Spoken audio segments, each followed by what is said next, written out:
Mahabub Nagar parliament పరిధిలోని ఉర్కొండ మండలం ఇప్పపాడు గ్రామంలో తెలంగాణ రాష్ట్ర తొలి ముఖ్యమంత్రి కల్వకుంట్ల చంద్రశేఖరరావు బలపరిచిన మహబూబ్ నగర్ ఎంపీ అభ్యర్థి మన్నే శ్రీనివాసరెడ్డి గెలుపు కోసం మహబూబ్ నగర్ జిల్లా బీఆర్ఎస్ పార్టీ అధ్యక్షులు జడ్చర్ల మాజీ శాసనసభ్యులు లక్ష్మారెడ్డి ఆదేశాల మేరకు భారత రాష్ట్ర సమితి ఆధ్వర్యంలో పార్లమెంటు ఎన్నికల ప్రచారంలో భాగంగా ఇప్పపాడు గ్రామంలో గడప గడపకు తిరుగుతూ Mahabubnagar BRS party MP అభ్యర్థి మన్నే శ్రీనివాసరెడ్డికి ఈ నెల 13వ తేదీన కారు గుర్తుపై మీ అమూల్యమైన ఓటును కారు గుర్తుపై వేయించి భారీ మెజార్టీతో మళ్లీ రెండోసారి ఎంపీగా గెలిపించాలని కోరారు.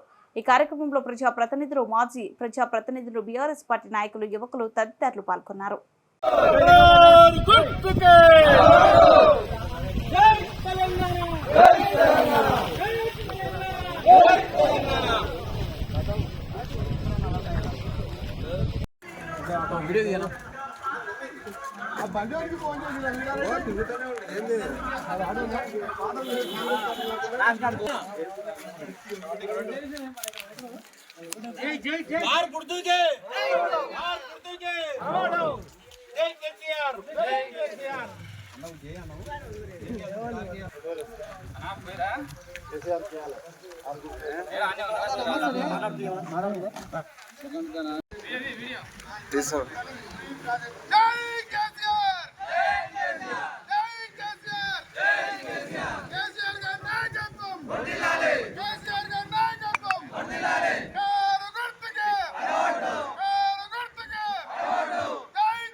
बोलो जय तेलंगाना, जय तेलंगाना। केसीआर गाరి నాయకత్వం వర్ధిల్లాలి।